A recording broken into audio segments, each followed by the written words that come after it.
Hey everyone, my name is Sean Cecil from the Oculus Institute, and today I'm going to teach you how to make big decisions without having to worry about regret. Hey everyone, welcome back from quarantine. After a couple weeks of pause because I wasn't able to film because of social distancing, I'm finally back pumping out new content, so we're gonna have a lot of videos for you guys over the coming weeks. So today I wanted to talk to you about how to make big decisions without having to worry, oh, am I gonna regret this? Am I gonna feel bad about this? All this kind of stuff. Because people will get to this point where, they have some big decision in front of them, and rather than have some kind of systematic way for making that decision, they'll either A, go with their gut, which can work if you're really tuned into your gut, but if you're stressed out and all that kind of stuff, then your gut's not gonna be very accurate. You're not gonna be able to get in touch with that intuition. So a lot of people who are in burnout, they may not have access to be able to make that intuitive decision making. And then the other thing is when people don't have access to that, they'll normally go into analysis paralysis. They'll normally list 18 different reasons for and 18 different reasons against, and they don't really know, and they'll think about this and they'll think about that, and then they'll just get into this kind of stream of consciousness that keeps them from ever actually making a decision. Because there's always an argument for, there's always an argument against, and there's no way to square that circle if you're just hopping around randomly. Right? There has to be a system and a priority for it. If you're somebody who's operating from a place of low stress and you're making intuitive decisions and everything's working out, great. But since that's not the majority of people, if you don't fall into that category, then use this system. The first thing that you want to do is you want to get crystal clear on what your values are. And the way I like to have my clients do this is I have them make a totem pole. So you actually rank your values from number 1 to number 10. Now, a value is not a virtue. A virtue is something like honesty or courage or like these qualities that you should have. That's not what I'm talking about when I say values. When I say values, I'm talking about the outcomes in your life that matter to you, the things that you enjoy doing, the situations that you want to be in, that kind of stuff. What you want to do is you want to make a list from number 1 to number 10. Don't Google this to get suggestions. It's got to come authentically, just fresh, straight out of your heart. That's it, right? And put it down in the list in how you think that order is.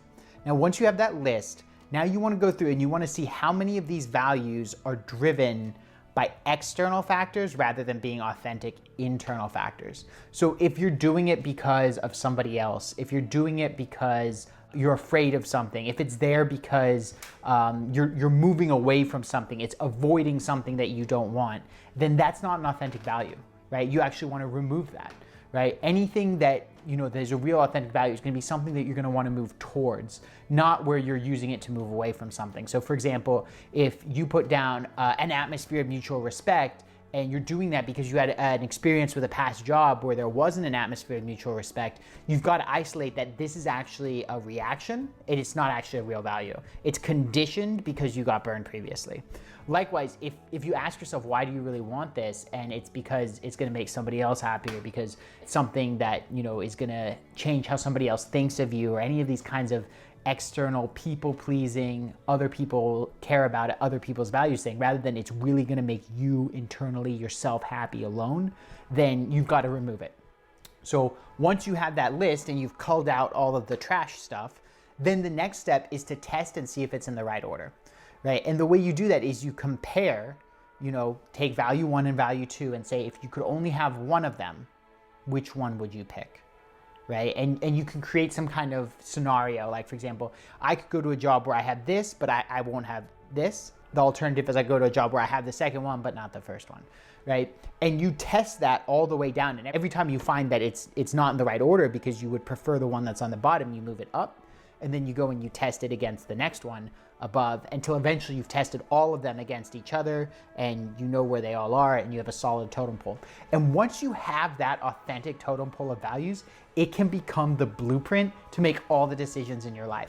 I kid you not. I've had clients who, they said suddenly their decision making is so easy because if they don't know what to do, they just consult their totem pole of values, right? And in the process, you may find that, oh, you forgot a value here or there, you need to add it in, or maybe you got the ranking a little bit wrong because when it actually comes to make the decision, you can't actually bring yourself to make the decision, and you could bring yourself to make the opposite decision as opposed to analysis paralysis. But if you can bring yourself to make the opposite decision, then you've got to move that value up.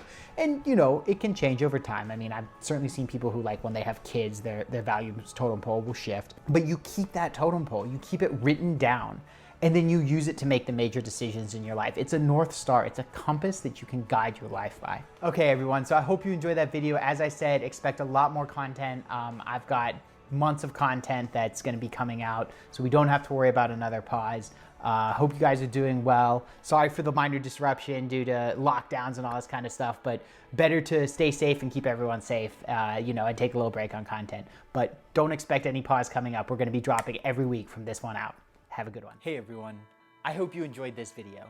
And if you wanna learn more about career planning, getting out of a burnout job, or creating a career that truly fulfills you, then I've got a free comprehensive video laying out the process.